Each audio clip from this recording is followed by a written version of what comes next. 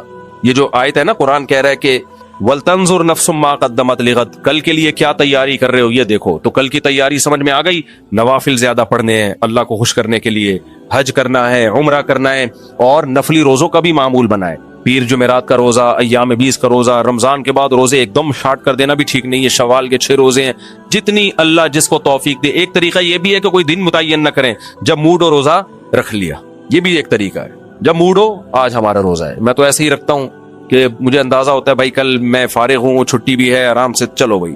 ہمیشہ نہیں, لیکن جب اللہ توفیق دے چلو جی روزہ. یہ بھی ٹھیک ہے روزہ رکھنے کا, یہ بھی طریقہ. نہ رکھنے سے بہتر ہے کسی نہ کسی طریقے سے رکھ لے.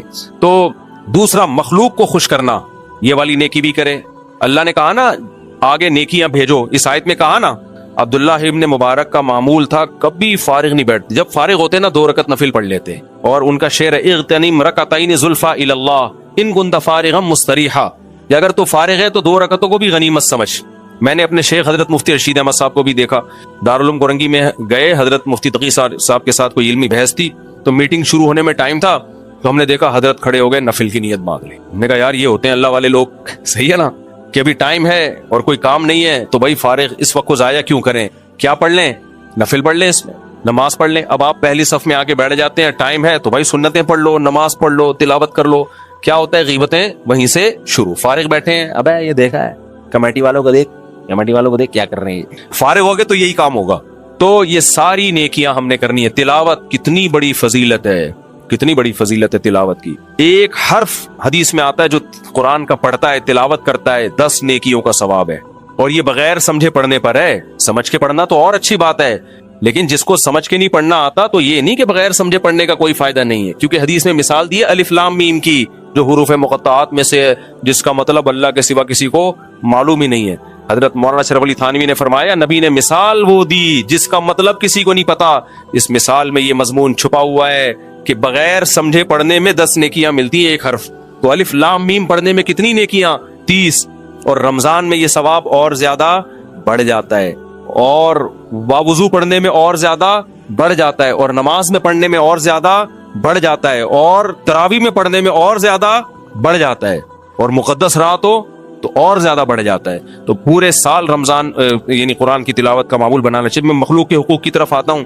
مخلوق کے حقوق میں کیا ہے, صدقہ خیرات, ہدیے دیا کریں اپنے رشتہ داروں کو, پیسے دیا کریں. کوئی بیوہ بہن ہے, کوئی مالدار ہو, آپ کے غریب رشتہ دار ہیں, بھائی چپکے سے پیسے پکڑاؤ, چپکے سے بھی دکھا کے بھی. قرآن میں جہاں چپکے سے دینے کا حکم, وہاں دکھا کے دینے کا بھی. دکھا کے دینے کو بھی بہت فوکس کیا قرآن نے. وجہ کیا ہے, اس سے ترغیب ہوگی. اپنے بچوں کو بتاؤ میں یہ پیسے دے رہا ہوں, تاکہ بچوں کو بھی ترغیب ہو. باپ کو چاہیے اپنی بہن کو بچوں کے سامنے دے, تاکہ بچے بڑے ہوں تو آپ کی بیٹیوں پہ بولو نا خرچ کریں. آپ کسی بڑے بزرگ کو ہدیہ دیتے ہیں, اپنے بچوں کے سامنے دیں, تاکہ بچے بھی علماء کو, جو بھی بزرگان, میں کھاتا پیتا آدمی ہوں, میں مثال دے رہا ہوں, سیکھیں ان کو ہدیہ دینا, گفٹ دینا سیکھیں. اپنے بچوں کے سامنے بڑوں کا احترام کریں, تاکہ بچے بھی آپ سے احترام سیکھیں. کوئی بچہ علماء کے خلاف بات کر رہا ہے, بیٹا علماء کو برا بھلا نہیں کہتے, ورنہ بچے نے ایک دفعہ بزرگوں کے خلاف زبان کھول لی نا, وہ تمہارا بھی نہیں رہے گا. وہ کہے گا جب بزرگ کوئی شاہی نہیں ہے تو ابا تو پھر کوئی سرے سے شاہی نہیں. کہے گا جب بابا کوئی شاہی نہیں ہے تو پھر تو میرا بابا کون سی کوئی چیز ہے. وہ یہاں تک پہنچے گا. وہ تو تمیز سکھاؤ ان کو, صدقہ خیرات سکھاؤ. ہمارے حضرت فرمایا کرتے تھے, فقیر کو بھی جب پیسے دینے ہوں بچے کے ہاتھ میں رکھے تو بیٹا یہ جا کے پیسے کھلاؤ. سمجھتے ہو کہ نہیں سمجھتے, ان سے صدقے کروایا کرو, گلک نہیں بنوایا کرو, اس سے جمع کر ابھی سے حوث پیدا ہوگی. بولے صدقہ کیا کرو. تو یہ نیکی. اور نبی نے کیا فرمایا, کتنی زبردست تعلیمات ہے. فرمایا کچھ بھی نہیں ہے نا اگر اللہ کی مخلوق پہ خرچ کرنے کے لیے کچھ بھی نہیں ہے, خود غریب ہو. فرمایا اتقوا النار ولو بشق تمرہ, جہنم کی آگ سے بچنے کی کوشش کرو چاہے آدھی کھجور کے ذریعے ہی کیوں. اللہ اس میں بھی جان ڈال دے گا, برکت ڈال دے. آدھی کھجور تو ہر آدمی صدقہ کر سکتا ہے نا, وہ کسی کو پکڑا دی. اللہ کو عورت کی پاک دامنی پسند نہیں, بہت زیادہ پسند ہے. عورت اللہ کو کیسی پسند ہے؟ باپ کے گھر میں ہو, بھائیوں کے چھاؤں میں ہو, اور وہاں سے رخصت ہو کے شوہر کے پاس جائے, پھر شوہر سے محبت کرے, بس شوہر کے علاوہ کوئی مرد اس کی زندگی میں نہ ہو. آج سارے کلچر کی ایسی کی تیسی, بس ایجوکیشن ایجوکیشن ایجوکیشن. وہی بات بار بار لوٹاؤں گا, ایجوکیشن کے ہم خلاف نہیں ہیں. پردہ, عفت, پاک دامنی یہ پہلے ہے, ایجوکیشن بعد میں. اس کو فوکس کرو بھائی. پردہ کر کے بھی پڑھ سکتی ہے, نیک بن کے بھی پڑھ سکتی ہے, غیر مردوں سے تعلق قائم کیے بغیر بھی پڑھ سکتی ہے. تو یونیورسٹیوں کے عذاب سے بچاؤ اپنی بچیوں کو. اگر پڑھا رہے ہیں تو پھر نگرانی کرو بھائی. اور میں تو اب اس پہ آ گیا ہوں, ہوم اسکولنگ کی طرف آؤ. میرے سامنے بہت سارے واقعات آ گئے ہیں. ہوم اسکولنگ کر کے بہت کچھ بچیوں نے بھی پڑھا ہے. اور امریکہ اس طرف جا رہا ہے, وہاں گورے کر رہے ہیں ایسا, وہ وہاں گورے. میں امریکہ میں گیا, وہاں جو ان کی ایک اسٹیٹ ہے بڑی مشہور, لاس اینجلس, وہاں ایک مولانا صاحب ملے, اتنی بڑی داڑھی ٹوپی, بڑے نیک پرہیزگار, اتنی ڈگریاں ان کے پاس. میں نے کہا بھائی صاحب اتنے پڑھے لکھے؟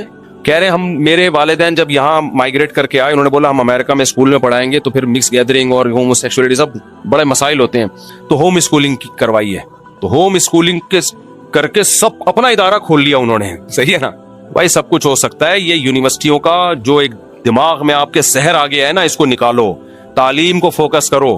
ہاں اگر کوئی یونیورسٹی آپ کے علم میں ہے جہاں مکس گیدرنگ نہیں ہے, جیسے جامعہ رشید ابو الغزالی یونیورسٹی بنا رہا ہے, یا اور کسی دینی بہت سے علماء نے اور بھی بنائی ہوئی ہیں, تو پھر ٹھیک ہے, ہمیں کوئی اعتراض نہیں. لیکن وہاں بھی خراب ہونے کا خطرہ ہوتا ہے. کیوں ہوتا ہے؟ کلاس فیلو خراب کر دیتے ہیں. ایسی کمپلین اسلامک اسکولوں کی آئی ہیں کہ جو کلاس فیلو ہے نا, وہ موبائل میں کلاس اپنے دوست کو فحش چیزیں دکھا رہا ہے. کیونکہ اسلامک اسکولوں میں نگرانی تو ہوتی ہے, لیکن آپ کے جتنے بچے ہیں وہ تھوڑی اسلامی گھرانوں سے آئے ہوئے ہوتے ہیں. کس نے اپنے چرسیوں نے بھی بھیجا ہوا ہوتا ہے اپنے بچوں کو, وہاں چرس بانٹ رہے ہوتے ہیں, چرس شیئر کر رہے ہوتے ہیں ایک دوسرے کے ساتھ. ٹھیک ہے نا, تو وہ اسکول کا قصور نہیں ہوتا, لیکن کلاس فیلو ہے. بچہ جب تک ایک خاص عمر تک نہ پہنچ جائے, میری رائے بہن بھائیوں میں کھیلے, کزنوں میں کھیلے, اور گلی محلے کے ان دوستوں میں جن پہ کی آپ نگرانی کر رہے ہیں. اسکول میں آپ نگرانی بولو نہیں کر سکتے.